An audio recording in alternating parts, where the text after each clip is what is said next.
She had always known something her parents didn't. Something she couldn't have known. The exact moment they fell in love. Not the version they told at dinner parties, the cute story about meeting at a bookstore and reaching for the same novel at the same time. The real moment, the one that happened 3 days later, when her father called her mother at 2 in the morning because he could unsleep and she answered on the first ring because she could either, and they talked for 4 hours about nothing and everything, and somewhere in the middle of that conversation something locked into place between them that neither of them could explain afterward. Kara knew this because she'd seen it, not in this life. Not through any photograph or video or second-hand retelling. She'd seen it happen. Had been there, watching, from a place that existed before she had a body, before she had a name, before she was anything at all except a consciousness making the most important decision it would ever make.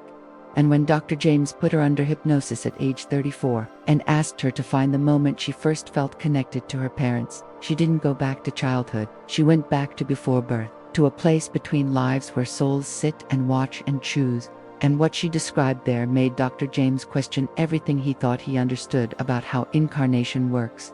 The office was warm, almost uncomfortably so, heated by an old radiator that clanked and hissed in the corner, and filled the small room with a dry heat that made people drowsy, even before hypnosis began. Kara sat in the chair, with her hands in her lap, palms up, fingers loosely curled. A posture that Dr. James had learned over 15 years of practice meant the client was already starting to let go. Already beginning to soften the grip of conscious awareness that kept most people stuck on the surface of themselves. She'd come because of her mother. Her mother was dying.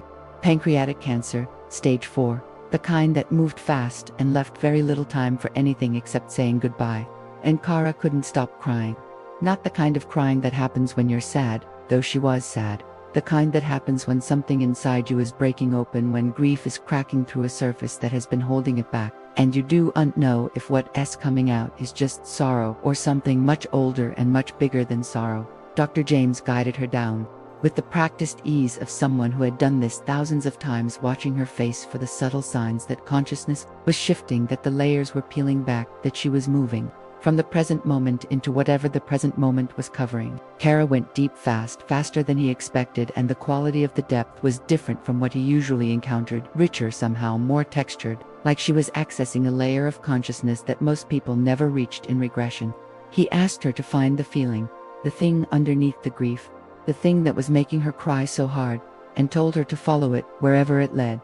And she went somewhere he had never taken a client before, somewhere that existed before any life he'd ever guided someone into. A waiting room, not a physical one, but a space where souls gathered before they incarnated, before they chose their next life, before they picked the bodies and the families and the circumstances that would shape everything that came after. I'm in a place that feels like watching. That's the closest I can get to describing it. Like being in a theater, but the theater is made of awareness instead of walls and seats. And there are others here with me. Hundreds of them. Thousands maybe. All of us looking at something. All of us considering.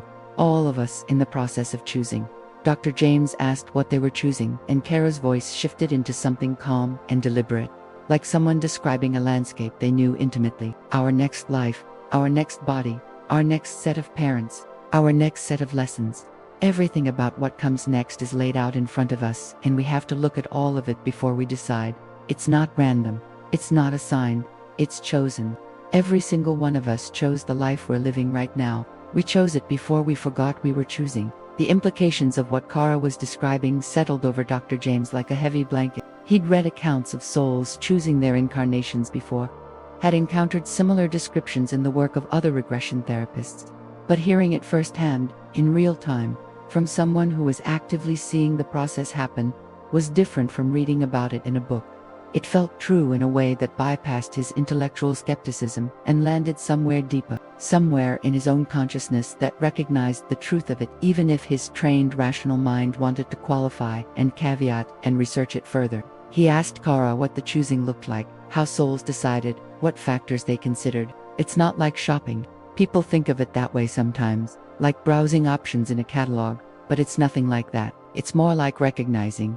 You look at a life and something in you responds, something clicks, something in your consciousness goes, yes, that one, that's the one that has what I need.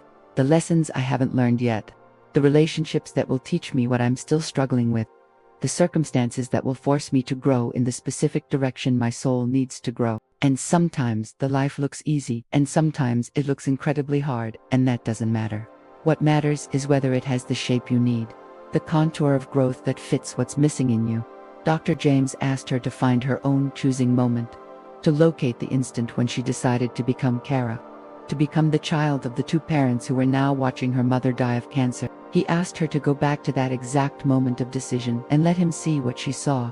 And Kara went quiet for a long time, her face doing something complex beneath her closed eyes, moving through layers of memory that existed outside the normal timeline of human experience. When she spoke again, her voice was thick with something that sounded like reverence mixed with grief, mixed with love so concentrated it was almost painful to witness. I found them. I found my parents. Not by looking at their lives first, by feeling them, their energy, the frequency of their consciousness, the particular quality of love that existed between them even before they knew each other. I could feel it from this place, this waiting space, the way you can feel the warmth of a fire from across a room. And it called to me, not loudly, not dramatically, just a quiet, persistent pull, like something in me was already connected to something in them, and the connection was simply drawing us together across the distance between not yet existing and being about to exist. She described what she saw when she looked at their life, the life she was about to choose, and the picture she painted was nothing like the idealized version parents usually present to their children.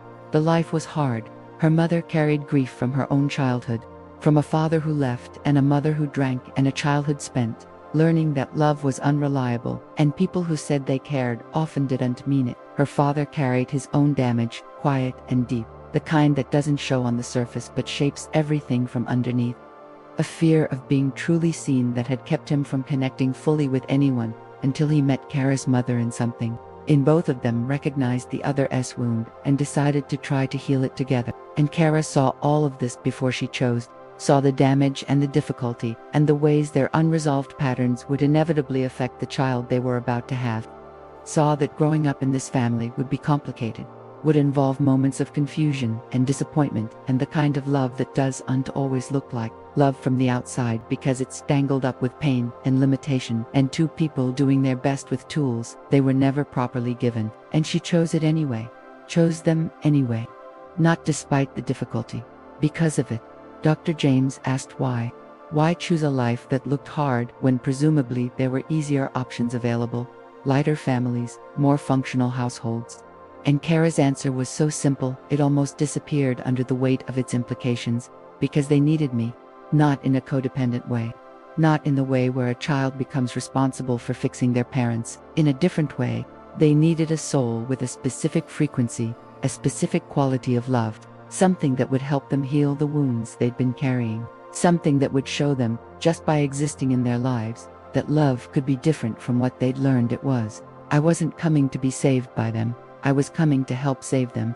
And I chose them because they were worth choosing, worth the difficulty, worth the complexity, worth every hard moment that was going to come. Because underneath all of it, underneath the damage and the fear and the imperfect parenting, there was real love. Real, genuine love that just needed the right conditions to fully bloom.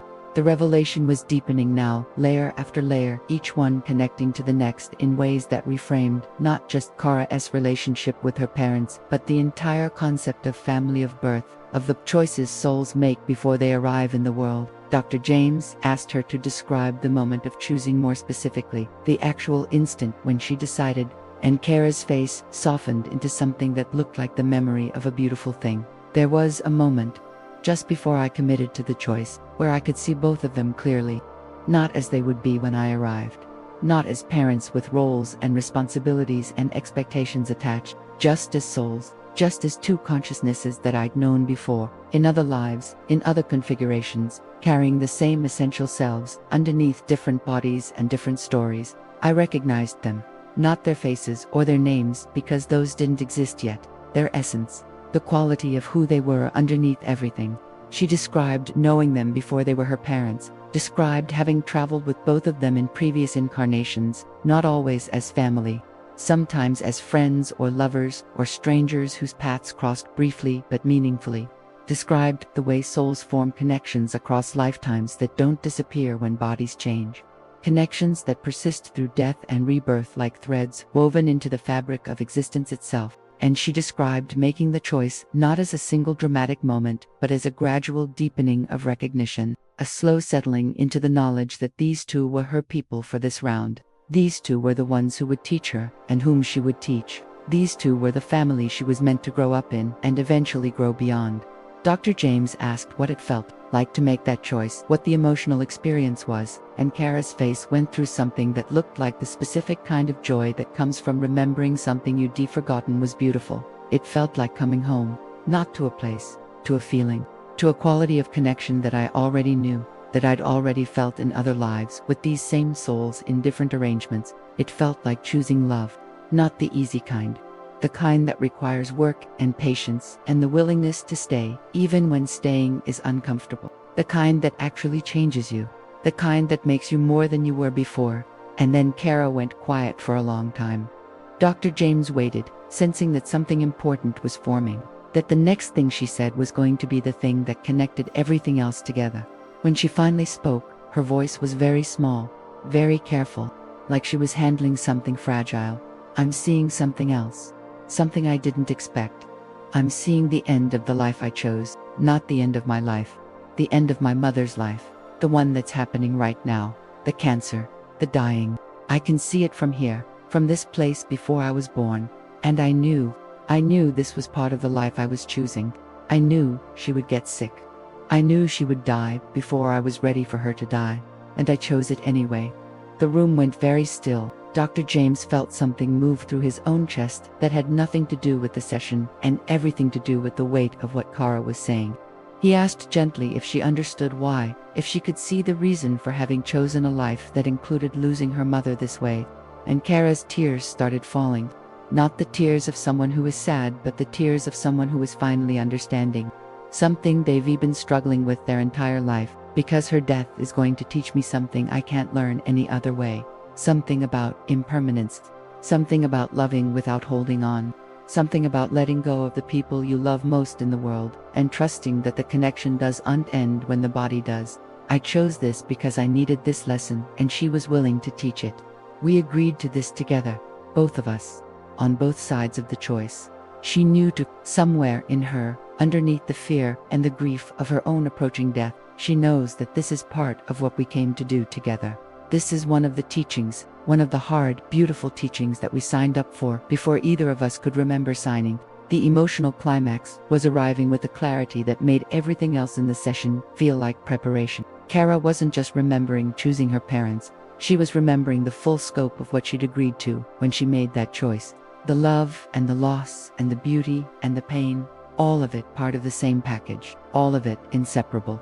All of it chosen with full awareness of what it would cost and what it would give. Dr. James asked her to speak to her mother in that space, to go back to the moment before incarnation when they were both still free and aware and making their choices together, and talk to her there. Kara's face crumpled, the tears came harder, and when she spoke, her voice was raw with a love so concentrated it was almost unbearable to hear. Mom, I see you. I see you here, before all of it, before we forgot.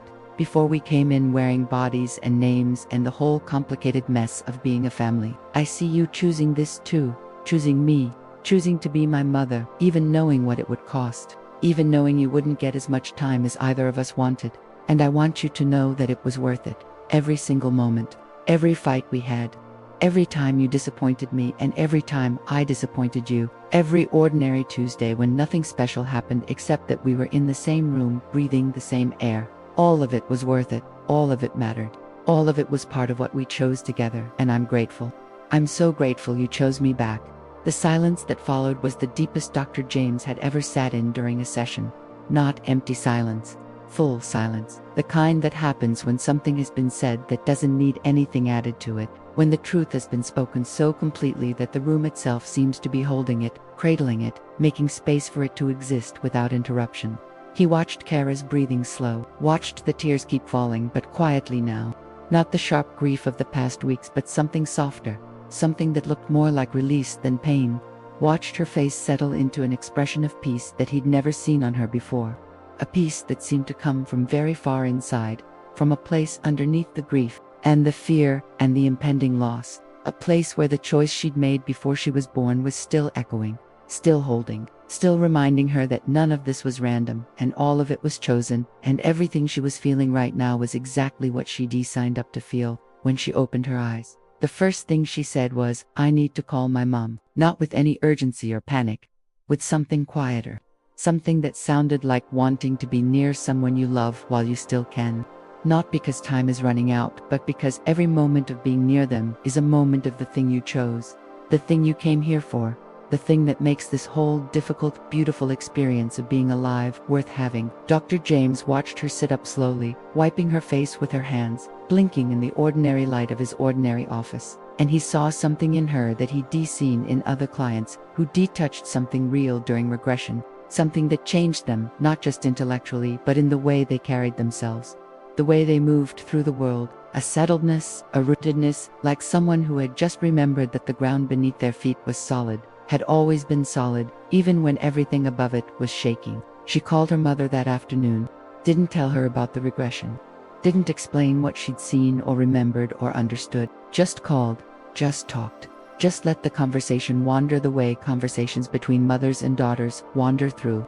Nothing and everything, through complaints about the weather and questions about dinner and long pauses where neither of them said anything, but both of them felt the other's presence, and that was enough. And at the end of the call, before they hung up, Kara said something she'd never said to her mother before, in quite that way. She said, "I'm really glad you're my mom."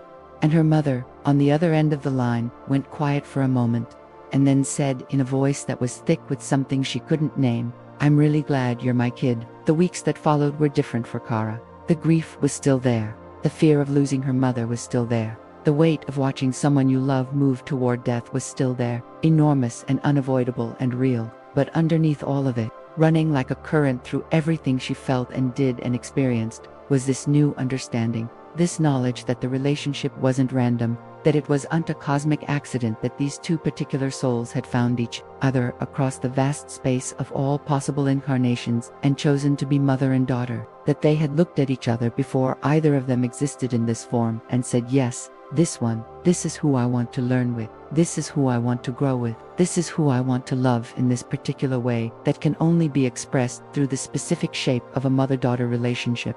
She started visiting her mother every day, not out of obligation or guilt, out of the simple understanding that time spent with someone you chose was never wasted, even when that time was spent in hospital rooms with beeping machines, and the smell of antiseptic, and the heavy knowledge that it was finite. She would sit next to her mother's bed, and sometimes they would talk, and sometimes they would and sometimes Kara would just hold her mother's hand and feel the pulse beneath the skin, the heartbeat that had been the first sound she ever heard in this life, and think about how she'd chosen this, had stood in that space between lives and felt this exact connection pulling her forward and said, "Yes, I want that. I want her. I want everything that comes with her, including this ending." Dr. James kept careful notes on Kara's sessions and followed up with her over the months that followed. He was struck by how different her grief looked from what he'd seen in other clients facing the loss of a parent. There was sorrow, yes, deep and real, and sometimes overwhelming sorrow. But there was no bitterness, no sense of being cheated or robbed, no anger at the universe for allowing this to happen. Just a clear-eyed, heartbroken, profoundly loving acceptance that this was part of the agreement, part of the contract that souls make when they choose each other, that loving someone means eventually letting them go, that the relationship doesn't end when the body does, just changes shape, just becomes something different from what it was, something that can't be held or touched or heard on the phone at 2 a.m, but that persists anyway underneath everything in the place where the choice was made. Kara's mother died on a Thursday in October. Kara was holding her hand when it happened, was watching her face when the last breath came, and the expression on it was peaceful in a way that hadn't been there in weeks. Peaceful in the way that Kara had seen in that space before incarnation, peaceful like someone who was remembering where they were going and wasn't afraid of it. And Kara didn't cry, not right away. She just sat there, holding the hand that was growing cold, and felt something she could only describe later as gratitude so large it had no edges. Gratitude that filled every part of her and overflowed and kept going. Gratitude for every moment of the life they'd shared, from the first moment of that first breath all the way to this last one. Gratitude for the choice, for the choosing, for the fact that out of all the possible lives and all the possible families and all the possible arrangements of souls on this spinning planet, these two had found each other and said yes. Dr. James has worked with many clients who have accessed memories of choosing their incarnations. The details vary. The sensory experience is different for each person. Some describe it as a visual process, like watching previews of a movie before deciding to buy a ticket. Others describe it as purely emotional, a feeling of rightness that draws them towards specific people and circumstances without any imagery at all. But the common thread, the thing that stays consistent across every account he's ever heard, is the choosing itself. The fact that it wasn't random, that souls don't just fall into lives the way leaves fall from trees. They look, they feel, they recognize. They choose the people who will matter most to them, the lessons that will stretch them the most, the circumstances that will crack them open in exactly the ways they need to be cracked open, which means that every relationship you have, every family you were born into, every person who has shaped your life in ways both beautiful and painful, was chosen, not by accident, not by fate, by you, before you arrived, before you could remember choosing. You looked at all of it and said yes. You looked at your parents, with all their flaws, and all their gifts, and all their complicated imperfect humanity, and you chose them knowing what they would teach you, chose them knowing what it would cost, chose them because something in your consciousness recognized something in theirs, and the recognition was stronger than anything else available. And that changes everything, changes how you see the people who raised you, changes how you understand the pain they caused and the love they gave, changes the story you tell yourself about why you are the way you are, because you're not a victim of your upbringing, you're the architect of it. You chose the exact conditions that made you who you are, and somewhere underneath the forgetting, underneath the pain and the confusion and the ordinary mess of growing up, you knew all along. You just needed someone to help you remember. Kara is 35 now. Her mother has been gone for 6 months. The grief comes in waves, the way grief does, unexpected and overwhelming, and then subsiding into something more manageable, more like a presence than a pain. But underneath the grief, steady and quiet and unshakable, is the knowledge she brought back from that place before birth. The knowledge that she chose this, chose her mother, chose the love and the loss and all of it, and that choosing, that ancient act of recognition and commitment made before she had a name or a body or any way of knowing what the choice would actually feel like, from the inside, is the most real thing about her life. More real than anything that happened after, more solid than any memory she has of childhood or school or work or love or anything else this life has given her, because it happened first, before all the rest. And it's still happening, still holding, still the foundation underneath everything she is and everything she will become. If you've ever looked at your parents and wondered why them, why these specific people, why this specific family, with all its specific complications and gifts and wounds, maybe the answer isn't random. Maybe you looked at them before you arrived, and something in you recognized something in them, and you said yes. You picked them, not because they were perfect, because they were exactly what you needed. And one day, if you're willing to go back far enough, if you're willing to look at the moment before you were born, you might just see yourself making the choice.